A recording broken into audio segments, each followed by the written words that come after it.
Borderlands 4 is the next in the looter shooter series from Gearbox, and this outing goes full open world for the first time, I believe. It's got a new planet, new vault hunters to pick from, and a new big bad. Obviously, with a few of the changes, they're trying to distance themselves from the third game, which I think got mixed to poor reviews, and of course the movie. The less said about that, the better. Here, I mean, I'll go light on the story because it's Borderlands, but the story revolves around a big time-manipulating bad guy who basically has this whole planet held hostage, and it's up to you playing as one of the four that you select at the start. Classical, you've got 4 vault hunters to pick from. You've got to hunt him down. You've got to hunt down the vault on this planet, which I think will hold the key to freeing everyone here and killing the big bad. You can play solo, obviously, but these games are made to be played co-op with up to 4 people in total, and that's usually where all the game systems really shine and do really well. Like, when it comes to Borderlands games, I've dabbled. I will say mainly with the side projects, Tiny Tina's Wonderland, and the pre-sequel has been my favorite Borderlands experience to this day, because I've never really gotten completely lost in one, especially not these numbered games in the series. And yeah, I should say that, like, going into this game, I was never really hoping... I was actually hoping for something quite radically different. I was hoping for this game to win me over and be the first game in the series. I'm like, I'm going to maybe play as much of this one as the other ones, but I would say that hasn't really happened here. Instead, what is on offer here is pretty much a continuation of what people really love about this series. They're not reinventing the wheel, but that's fine. That's not to say I didn't enjoy the time I spent in this game, sort of the 6 or so hours I've played. I can appreciate all the creativity that's on show here, particularly with the weapon design, famously hundreds of weapons, all different shapes and sizes, they do different things. They're very creative in that sense. The voice acting, and there's a lot of solid writing, and it is very well performed. I will say it's not to my taste when it comes to the sense of humor in this game. It never has been. I've always thought maybe I'll find some of the jokes funny. It just does not gel with me. But I know a lot of people do really like it, and they like that silliness, and that it is here, very much so for the people who like that. My main issue is that the core gameplay of Borderlands games have never really landed for me. For a game that really brags about being a shooter, because of the amount of weapons, because it is, you are these crazy gun-wielding characters, I've never really enjoyed the floaty, kind of AoE damage sponginess of the shooting in this game. I know that's what it is. It's never tried to be anything else, but I just expect the guns to feel different, to feel weightier, for the hits to feel heavier, and it never does for me. And I forget that you kind of need to play these games almost like you're a spellcaster rather than a sharpshooter. It's the way you're, every gun has an iron sight, but it's probably at a disadvantage to use it. You're better off just firing from the hip and like dealing with the chaos and the explosions and managing your squad as you run around, because that is fun.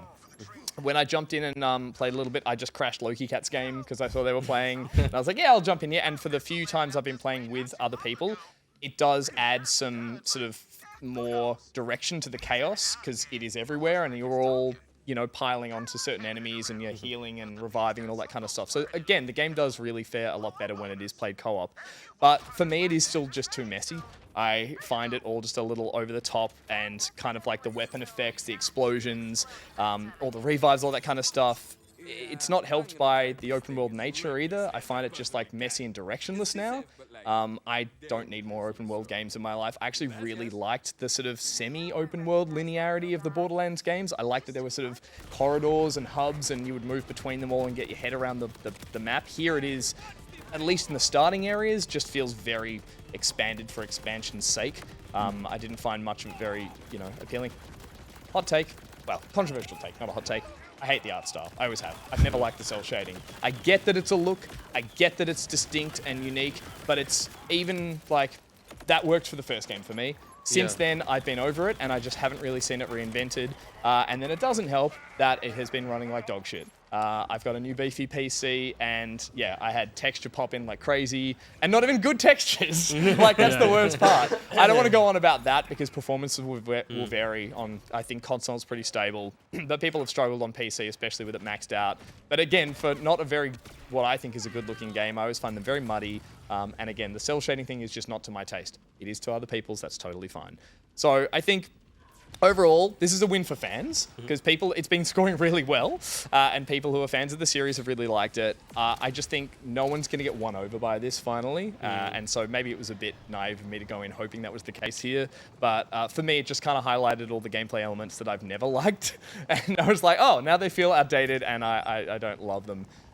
So yeah, look, it was a bit of an experiment for me going into it. I saw it advertised. I was like, I'm going to give this a go. I'm going to see if this kind of can do it for me. But I realized I probably prefer a Destiny in terms of this style of squad-based, spongy shooter. Yeah, when I headshot something in this game, I want its head to pop off, and it doesn't happen all the time. So that sounds like a really reductive way of talking about this game, but it's how it felt for me. Game feel is important when your mechanic is shooting. So it needs to feel really bloody good. Have you played Borderlands? I have not before? actually. No, I've never played any of them. It's creative in its sci-fi. I just feel like it really blew its load on the second game in terms of the world building. After that, they've just rinsed and repeated with just different. Everything's over the top caricatures. There's never been any kind of nuance to that. It's funny. A criticism that I've heard of this game is that the story and the characters are a little bit more reserved as a response to how much feedback they get about how ludicrous it is, and particularly 2 and 3 have crazy characters. The Handsome Jack character became really iconic. I believe was introduced in 2 and then was in pre-sequel as well. Yep. But came to an untimely end, and so is no longer in the story. And so they've been struggling, I think, to find a villain that matches that tone. But everything that you're saying about this game, I hear, is totally valid. I'm looking at this gameplay and I'm like, this looks like the Borderlands that gets me into Borderlands again. Sure. Because 3 was so brown. Yeah, I just 3 was really brown, 2 was really colourful, and so it was a real kind of like whiplash effect. As you said, the big villain in this so far has just been bad for bad's sake. There are some like generals and smaller characters who've popped up who've had more personality around them, which I can see being more entertaining, who are like second guessing themselves, and so the character is there. Even Claptrap, who turns up at the start, is actually really entertaining. I've never had a problem with Claptrap when it's not voiced by Jack Black. It's like, it's a funny character, but then everything else that stems from that, which is like the literal toilet humor, like you get ammo out of toilets everywhere. I'm just kind of like, this just doesn't do anything for me. I find it silly. And just on the gunplay, I think it's interesting that you say that because I know you love Destiny, and I feel like there is a correlation in terms of how this game feels to play. Like it is. You've got a hover jump and a grapple, so a lot of the game is just this sort of kind of like ping-ponging around an arena while you sort of manage your health and your projectiles and your ammo, and that is the fun part of the game. But I've always thought this game has been at fault based on that, like, it's got 1 million guns, or they said in some of the marketing material for previous games that combination-wise that there's over, I'm going to pull a number out of my ass, but 40,000 weapons. Because of that, not one of them feels perfectly tuned to be a cool feeling. You might fluke it and get a gun that has a cool effect as it fires and the recoil, but like most of them just feel a bit kind of like a combination of factors that never really know what they're meant to be. Yeah. Some people love that, but I find it really just like literally There's 30 billion guns in this game. There you go. 30 billion? What? That's so dumb. But it's because there's, bullets have like acid effect or radiation effect or corrosive effect, and then some are, homing bullets, some are all this and kind of stuff. They might have 4 attributes on a weapon, and all 4 of them can change. This one that fires like electric fireworks, I never knew if I was actually using it right.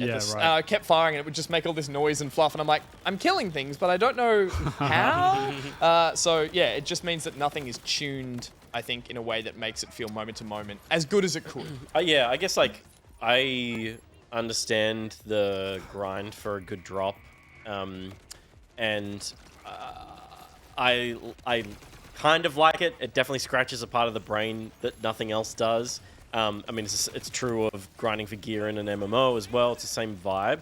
I think as I've gotten older, I treat it more as like it's a game disrespecting my time as opposed to something fun to get more value out of a video game. I'm gonna get more hours out of this game because I'm gonna grind for a thing and there's gonna be a satisfaction to it. I don't have that anymore. Right. So building a whole game around that core gameplay idea, it's hard to get someone like us, someone with that sentiment in. You're right. I think you age out of that a little bit with how precious time is and how that plays. Time is precious, Time is isn't precious. it, everyone? So precious. I want to get Will. You nodded when I mentioned the art style. Yeah, it's weird. It's like, and I'm glad people are enjoying it. It feels like a game that could only live in, well, art style that could only live in the Xbox generation. And so Totally. now that there's like ray tracing alongside the cell shadedness, it feels like there's two art styles happening at once. You Yeah. feel that as Really you run strange. around when it like, oh, here's a really cool area of effect, or here's a cool water Yeah. texture or something. Where you're right, it really thrived based on its limitations of the consoles and what it was being played on. Because back then it was like, this cell shading thing is a really neat trick to get your frame rate up Totally. and give you a vibe and a feel that you haven't seen before. How do you think they could change that now, though? Like, what would they do differently? I guess 'Cause- go in Well, like you're the- right. With yeah. 3, they went brown and gritty, and it was Yeah. like, no, this sucks too. Yeah. It's like the Hi-Fi Rush feel, I guess. Like, there's been a few games that have gone hardcore into like an animation Comic-y look. style. yeah, yeah. So Okay. maybe Animate Yeah, on okay. 2s. We were talking about that the other day. Do you have a opinion looking at it? Because these guys are both designers and have like definitely spent a lot of time thinking about graphics and in terms of designing graphics. I look at this and I appreciate it because I think the look is still unique, and also I can pass the information. Like, if this had if every texture had a bunch of design in it, it becomes Fortnite to me. I can't look at Fortnite. I can't see things in Fortnite. Or, For sure. or equally, you could go with a gritty. I'm trying to think if there was one you played a while back, like a gritty sort of JRPG fantasy, silver, like lots of metal, lots of fog, lots of swamps, and you're particle like, effects everywhere, and it's like I can't. Totally. It's meshed. Yeah. Sorry to interrupt your answer No, that you fine. haven't given yet. I'm frustrated that I don't like it as much as I should, and that I wish there was a new style that was doing something as bold as this. It just has Okay. run its course for me. It's That's- interesting because like the art style is so core to Borderlands Yeah. identity. I think even with the movie they did, I feel like it still had that kind of look to it, even though it's Totally, they were contouring Yeah. the actors' faces in a cel shady way. But you're right. I don't think it like necessarily translates to a modern game. And just watching this gameplay as well, what you said about it being open world, it does just feel like a lot of empty space with no real meaning. There's that a you kind heap of of just invisible walls Yeah, as well, and okay, that okay. sucks. And you're like, oh, I'm going to jump my way around this area, and you just hit an invisible wall. You're like, Sure. oh, Jeez. I haven't felt that since the late 90s. But I would say the moment-to-moment stuff we're seeing right now is actually quite complimentary of the graphic style. It's Okay. actually when you go to like the bases and talk to characters and you just run around little hub areas, that's when it feels dated, a lot more dated. And it feels like I'm playing an older game. You're right. This stuff it works well in this sense because you're just flying past stuff and you're just focusing on pickups and kills. Yeah. And look, I've seen footage from later areas in the game that are different biomes and they have a different color palette and they can afford to completely like pull the hue slider and be like, you're in desert world now, so everything is yellow and burning and that kind of stuff. So That's cool. I just don't think I'm going to get there, unfortunately. So yeah, I'll put this down. Well, I feel like a good example of that is Elden Ring, in that it took the idea of what you saw in the Dark Souls games and it totally evolved it environmentally. Yeah. And it felt so unique in the locations you were visiting, and each had their own personality. Yeah. And maybe that's It's a lesson to learn. It's probably there. I just That's a good shout. Yeah, I just can't like get past it. Elden Ring has created personality in like a design aesthetic as opposed to an art style. Right. Correct. So it's like, oh, I can build a kind of gothic Western fantasy, and then that will translate. Doesn't matter what the graphics end up doing, what the lighting ends up doing. It's about this creature looks a certain way because of the principles of our design Bible, as opposed to this doesn't have a design Bible except everything is cell shaded and you can put whatever the hell you want in there. yeah. Yeah. Yeah. Which is maybe not fair to say. I don't think that is fair to say, but it's I think a reasonable distinction between an Elden Ring and something like this. The last thing I'll say is when you ask where could it go next or how could they actually fix this, I've seen some games coming out soon that have a cool art style to them. We watched someone play it upstairs earlier. We'll talk about it in a few other weeks. But it was playing with the pastel, like animating on 2s. Everything didn't have a thick black outline. Like I think they could go, I don't want to say watercolor with it, but they could go, hey, we took another art style that's just as distinct and just as bold. And now this is Borderlands, 5 with a whole different style. Like it feels like it's a cousin to that style of art, but it's done in a new way. I wanted something a bigger swing, and this feels like it was very safe. And it's paid off because people are giving it 8s and 9s. So that was it. But yeah, that's Borderlands 4.